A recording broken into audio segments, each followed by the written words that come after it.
नमस्कार, मैं assistant professor doctor अंतिमा आप सबका बहुत बहुत स्वागत करती हूँ आपके चैनल एचएन अध्ययन में। उत्तर प्रदेश शिक्षा चयन आयोग बहुत तेजी से सक्रिय है। एक अच्छी खबर है आपके लिए, जिसका वीडियो आप चैनल में शाम तक देख सकते हैं। अभी हम बात कर रहे हैं अपने हिंदी साहित्य प्रैक्टिस क्लास की।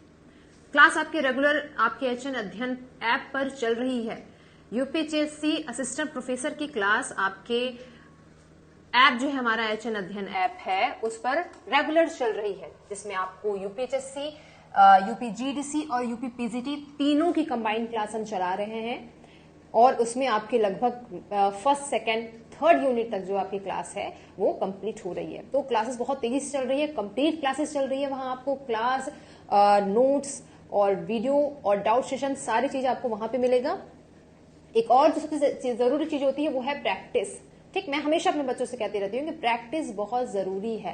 तो प्रैक्टिस के लिए एक और नई पहल हम कर रहे हैं। आज से आपको चैनल पर और ऐप पर दोनों जगह पर आपको हम कुछ प्रश्न जो है वो सॉल्व करवाते रहेंगे। आप अपनी तैयारी जिस स्पीड से बनाए रखे हैं उस स्पीड से बनाए रखें, और साथ में हमारे साथ रोज आप सॉल्व करेंगे कुछ प्रश्न, जिससे आपको ये भी पता चलेगा आपको अभी किस फील्ड में क्या तैयारी करनी है। ताकि जब हम लाइव सेशन करें या 15-20 दिन पर जब हम गूगल मीटिंग्स करते हैं उस समय भी आप ये क्लियर कर सके कि अभी इस सेशन में हमें क्या पढ़ना है, क्या डिस्कशन करनी है और उसके आगे क्या स्ट्रेटजी बनानी है। तो एचएन अध्ययन जो है वो आपके साथ पूरी तरीके से लगा हुआ है। जो कि मैं बात कर रही थी, हम इस समय जो बैचेस चला रहे हैं यूपीएचएससी और यूपीजीडीसी दोनों का बैच चल रहा है। इस समय करंट पोजीशन में है, लगातार उसकी क्लासेस हमारे एप्लीकेशन पर आ रही है। आप सभी जाके एप्लीकेशन पर देख सकते हैं। और उसके अलावा हमने बात की थी कि हम यूपीपीजीटी का भी बैच जो चला रहे हैं। ठीक, जिसकी परीक्षाएं जो है आपकी हिंदी साहित्य में जो भी परीक्षाएं आपकी संभावना है किधर हो सकती है, हम सभी पोर्शन को कवर करते हुए चल रहे हैं और प्रॉपर डीप एनालिसिस के साथ हम क्लास में भी पढ़ा रहे हैं और आपको पढ़ने का तरीका भी बता रहे हैं कि कैसे पढ़ना होगा।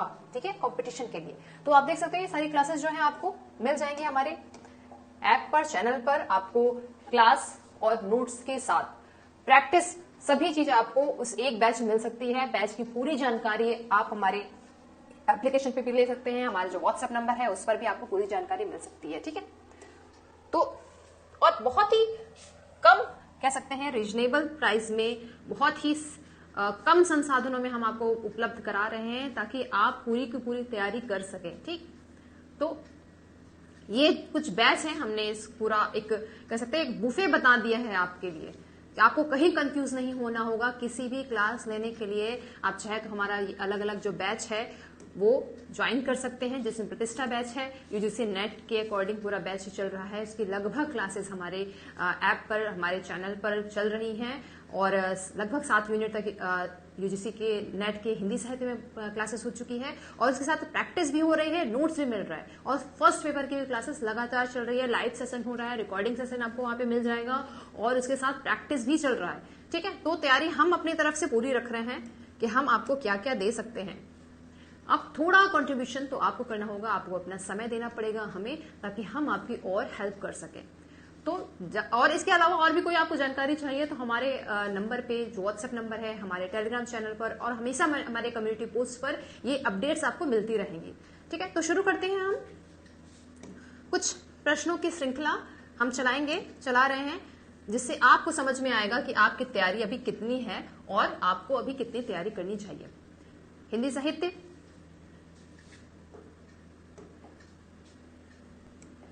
ठीक, हिंदी साहित्य का ये पूरी प्रैक्टिस सेशन चलेगा। ठीक है, हम रोज कुछ प्रश्न सॉल्व करेंगे, इस तरीके से करेंगे ताकि बहुत ज्यादा बर्डन भी ना हो और आप रोज टच में रहें कि आपकी तैयारी किस लेवल की चल रही है। ठीक, तो शुरू करते हैं हम। आप प्रैक्टिस पेपर आप देख रहे होंगे। अब कुछ चीजें जो है वो आपको भी देखनी है कि ठीक है, हाँ क्लियर है। तो हम शुरुआत करते हैं अपने पहले प्रश्न से। प्रश्न है, धान को गांव प्यार से जानो, ज्ञान विषय रस भोरे, सूर सो बहुत कहे न रहे रस, गूलर को फल फोरे। ये जो पंक्ति है समझ में आ गया होगा आपको, पढ़े हैं। पंक्ति किसकी है? सूर की है।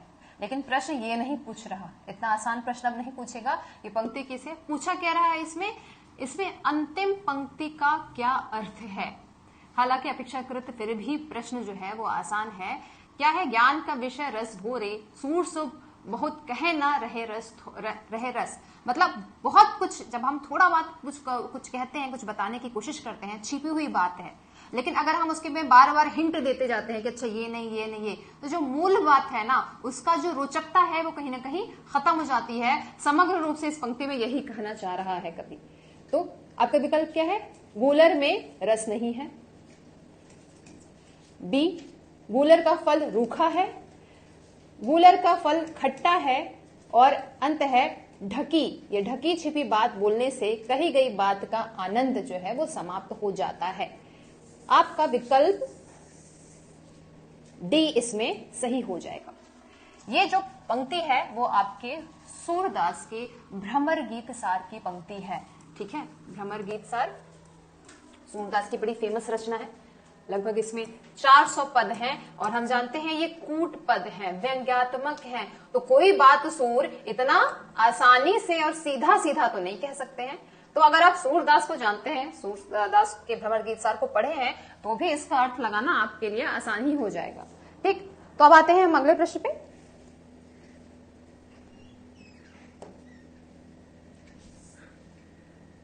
अगला है प्रश्न संख्या 2।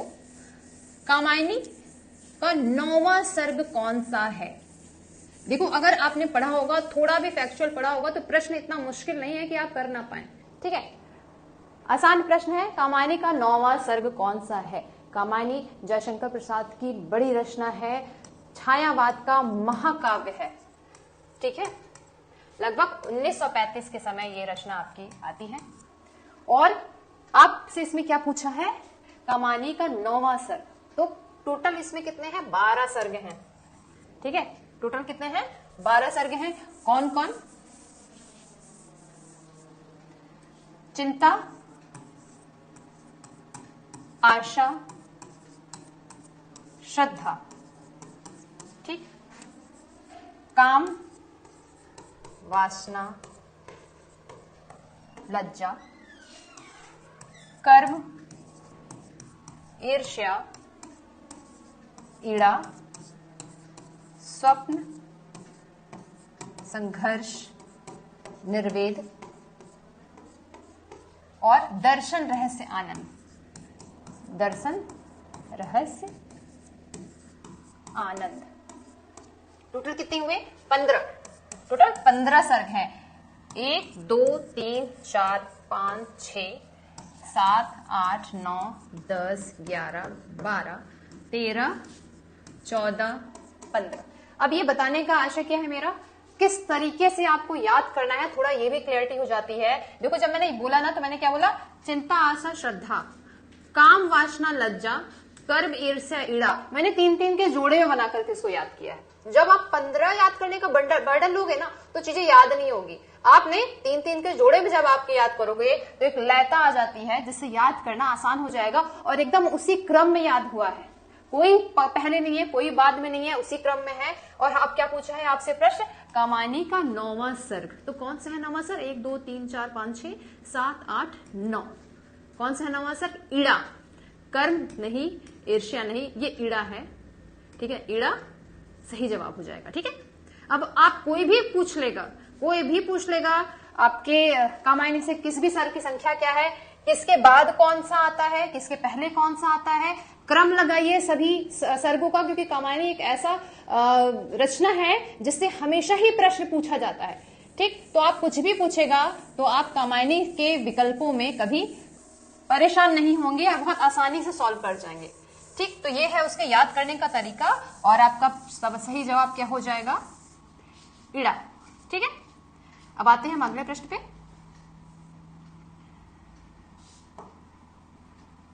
अगला प्रश्न है निराला की शक्ति पूजा किससे प्रेरित होकर लिखी गई है? ठीक है, सूर्यकांत त्रिपाठी की बड़ी रचना है निराला, ये राम की शक्ति पूजा। ठीक, पूछा क्या है, किससे प्रेरित होकर के लिखी गई है या किस रचना से प्रेरित होकर के लिखी गई है?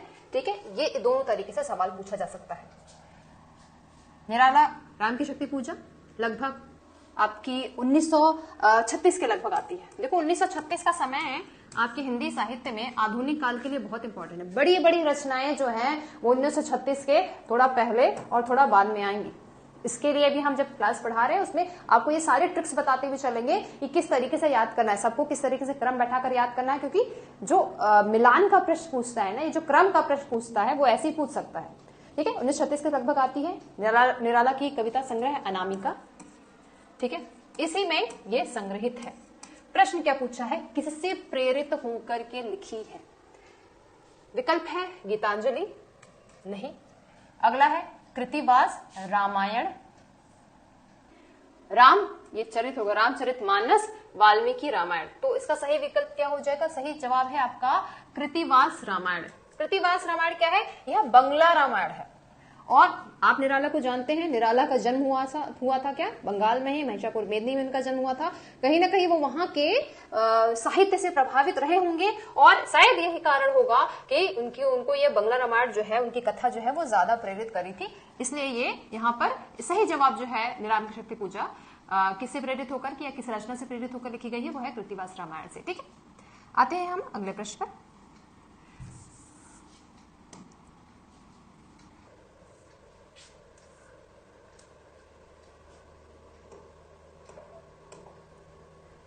अगला जो प्रश्न है, प्रश्न संख्या 4, जिंदगी निष्क्रिय बन गई है, तल घर अब तक क्या किया, जीवन क्या जिया।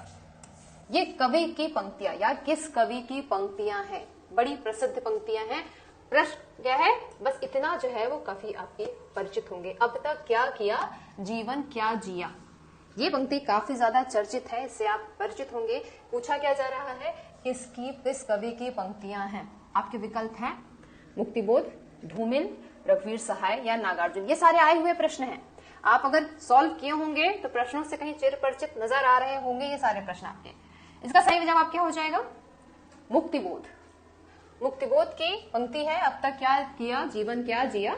ठीक है, ये जो पंक्ति है इनकी कविता अंधेरे में। ठीक है, अंधेरे में कविता जो है उससे ही ली गई है। ठीक है, जीवित रह गए तुम, ऐसे करके पूरी ये जो पंक्तियां हैं, जो कि चांद का मुंह टेढ़ा है, इनकी जो कविता संग्रह है उसमें ये कविता जो है अंधेरे में संग्रहित है। लगभग 1964 के लगभग ये कविता आती है। ठीक है, चांद का मुंह टेढ़ा से कविता जो संग्रह है उसमें ये कविता संग्रहित है। ठीक है, तो आपका सही विकल्प क्या हो जाएगा? मुक्तिबोध।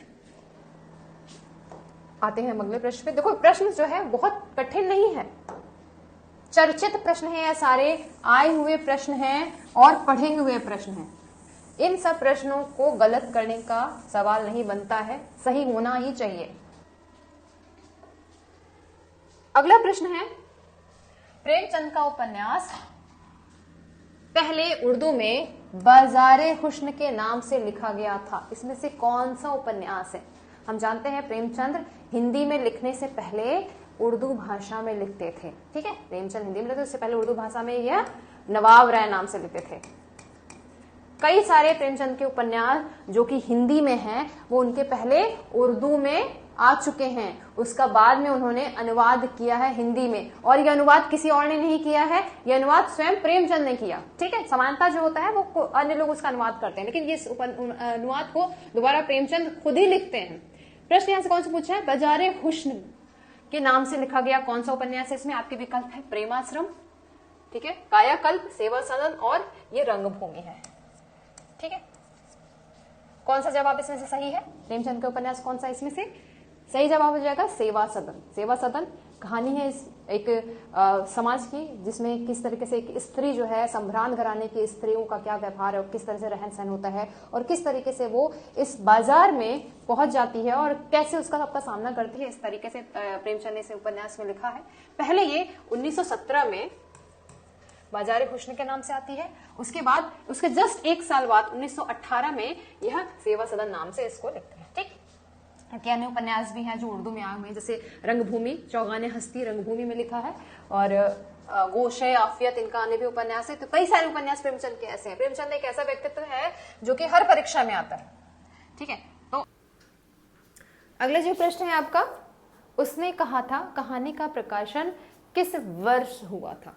ठीक, बहुत चर्चित, बहुत प्यारा और बहुत लोकप्रिय प्रश्न है यह आपका। हिंदी साहित्य के लगभग सभी पेपर में यह प्रश्न कभी न कभी जरूर आता है। आपसे पूछा क्या गया है, किस वर्ष हुआ था 1900 कहानी, उसने कहा था कहानी का प्रकाशन। इसके लेखक है चंद्रधर शर्मा गुलेरी। ठीक है, चंद्रधर शर्मा गुलेरी इसके लेखक हैं। ये ऐसे लेखक हैं जिन्होंने बहुत सीमित रचना करके कहा जा सकता है 3 कहानियां मुख्यतः करके यह हिंदी साहित्य में इनका नाम जो है वो अमर हो गया है। खासकर इनकी सबसे सर्वप्रसिद्ध कहानी है उसने कहा था कहानी किस वर्ष में आई थी। जो आपके विकल्प है ए 1914, बी 1915, सी 1916 और डी 1917। इसके पहले मैं सही विकल्प बताऊं, आप जरूर इसका जवाब कमेंट में दे देंगे, क्योंकि ये बड़ा आसान प्रश्न है, बहुत लोकप्रिय प्रश्न है। इसका सही जवाब क्या है, बी 1915। प्रथम विश्व युद्ध के पृष्ठभूमि पे ये कहानी लिखी गई है। काफी चर्चित कहानी है। लहना सिंह और उनके औदात्य प्रेम की कहानी का वर्णन इसमें किया गया है। इसके अलावा चंद्रधर शर्मा गुलेरी ने 2 और कहानियां लिखी हैं। पहली कहानी है इनकी सुखमय जीवन, जो कि 1911 में आती है, और जो तीसरी कहानी है इनकी वो क्या है, बुद्ध का कांटा, जो कि 1917 में आती है। तो अगर तीनों का क्रम लगाया जाएगा तो पहली कहानी कौन है, सुखमय जीवन, फिर उसने कहा था, और उसके बाद बुद्ध का कांटा। ठीक, तो क्रम लगाने को भी आ जाता है इनकी कहानियों का। आते हैं हम अगले प्रश्न पर। अगला प्रश्न है, अंधा युग का वह कौन सा पात्र है जो अभिशप्त जीवन जीने को बाध्य है। 2-3 चीज जरूरी है, अभिशप्त और जीवन जीने को बाध्य है। अंधा युग धर्मवीर भारती जी की बड़ी प्रसिद्ध रचना है, बहुत अच्छी रचना है। यह गीति नाट्य भी है, फेमस रचना भी है, और साथ कहा जाए तो हिंदी साहित्य में बड़ी लोकप्रिय है। द्वितीय विश्व युद्ध के पृष्ठभूमि पर, या कहा सकता है उसके जो परिणाम क्या हो रहे थे उस पर लगभग ये कहानी लिखी गई थी। पूरे ये एक गीति नाट्य है। ठीक है, गीति शैली में लिखा गया एक गीति नाट्य है। इसको नाटक के क्षेत्र में भी पढ़ते हैं और गीति नाट्य के क्षेत्र में भी पढ़ते हैं। ठीक है, लगभग 1955 में ये आपकी रचना आती है। द्वितीय विश्व युद्ध के परिणाम पे, विभीषिका पे, महाभारत के कहानी को आधार बना करके युद्ध का क्या परिणाम होता है, पूरी उसकी कहानी लिखी गई है। महाभारत के अंतिम दिन 18वें दिन का इसमें वर्णन है। ठीक है, प्रश्न है कि अभिशप्त जीवन जीने को कौन बाध्य है। आपके विकल्प है ए दुर्योधन, बी युयुत्स, सी धृतराष्ट्र, डी अश्वत्थामा। अब आपको थोड़ा सा अगर मैथोलॉजिकल कहानियों के बारे में पता है तो उसका सही जवाब आप वैसे भी दे सकते हैं। सही जवाब क्या हो जाएगा इसका, सही विकल्प है इसका अश्वत्थामा। अश्वत्थामा, हम जानते हैं कि अश्वत्थामा को वरदान मिला था, वो कभी मृत्यु नहीं मिल सकती है, लेकिन उसके जो कर्म हैं या प्रभाव है उसके कर्म का किस तरीके से उस पर जीवन पड़ता है, और अंतिम समय तक वह अपने जीवन और मृत्यु के इस पूरे खेल में उलझता ही रह जाता है। तो इसका सही जवाब क्या हो जाएगा, डी अश्वत्थामा। अगले प्रश्न पर आते हैं। अगला प्रश्न है, मृदंगिया किस कहानी का पात्र है। मृदंगिया फेमस कहानी है इनकी, किसकी, फणीश्वरनाथ रेणु की। ये सभी कहानी जो है वो फणीश्वरनाथ रेणु की है। उसमें किस कहानी के पात्र है मृदंगिया। आपके विकल्प है लाल पान की बेगम, बी पंचलाइट, सी संवदिया और डी रसप्रिया। रेणु की एक बड़ी विशेषता है ना, रेणु ना फोक कहानियां या फोक विषय वस्तु पे कहानियां बड़ी लिखते हैं। उनकी रचनाएं जो है वो फोक से, लोक कथाओं से बड़ी जुड़ी हुई हैं। ठीक है, इनका कंटेंट इस मामले में बहुत इंटरेस्टिंग है, और इनकी ये कहानी लाल पान की बेगम, पंचलाइट, संवादिया और रसप्रिया चारों ही कहानी महत्वपूर्ण है। पूछा है मृदंगिया किस कहानी का पात्र है। मृदंगिया है आपका, इसका सही जवाब हो जाएगा रसप्रिया। रसप्रिया का पात्र है मृदंगिया। रसप्रिया की जो पृष्ठभूमि है उसमें लोक कथाओं को, लोकगीतों को और विद्यापति के गीतों को। ठीक है, बड़ा कहने और सुनने की परंपरा जो है वो आपको इस रसप्रिया में दिखाई पड़ेगी। ठीक है, तो इसका सही जवाब क्या हो जाएगा? रसप्रिया। अगले प्रश्न पर आते हैं।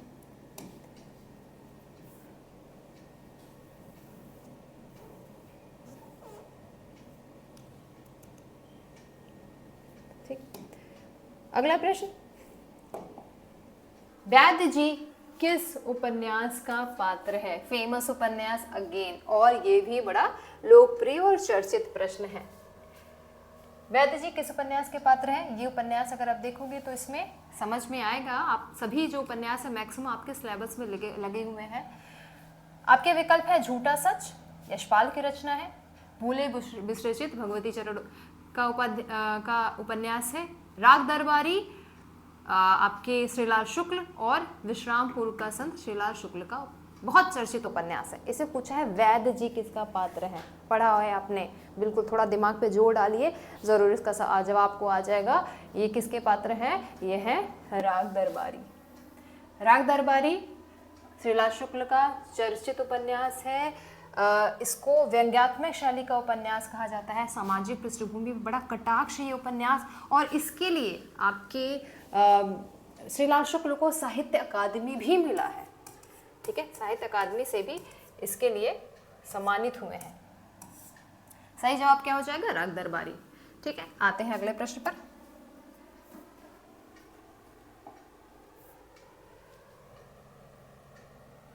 अगला प्रश्न है, पिता गए माता गई, गुरुदेव गए, कंधे से कंधा भिड़ाकर प्राण देने वाला चिर सहचरण सिंहरण गया। चंद्रगुप्त नाटक में यह कथन किसका है? प्रसाद का बड़ा फेमस नाटक। प्रसाद के जो नाटक है वो इसी तरह से ऐतिहासिक पृष्ठभूमि पे लगभग लिखे गए हैं। यहाँ प्रश्न आपसे क्या पूछा जा रहा है?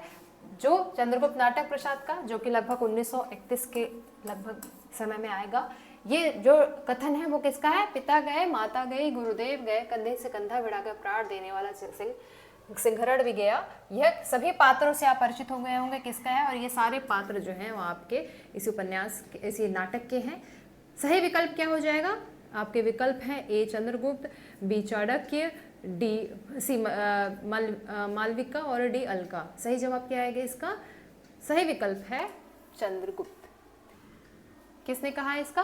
तो 10 का सही जवाब हो जाएगा चंद्रगुप्त। ठीक है, तो ये कुछ चुनिंदा 10 प्रश्न, केवल 10 प्रश्न ही नहीं है, इसमें सभी प्रश्न को व्याख्यायित करके जिससे संभावना जो और भी बनती है इन सभी प्रश्नों से वो हम सॉल्व कराते हैं। रोज इसकी एक सीरीज चलाएंगे, और इसकी कंप्लीट सीरीज आपको हमारे ऐप पर भी क्लास के बाद भी आपको उसमें भी देखने को मिलेगी। ठीक है, तो जल्दी से जल्दी आप सभी क्लास में आ जाएं, एनरोल्ड हुए। जो बच्चे क्लास ले चुके हैं वो सभी जो हैं वो वीडियो देखें उसका, और क्लास में अपडेट करें।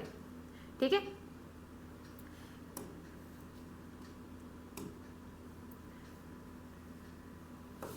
ये तो हो गया आपका जो प्रश्न।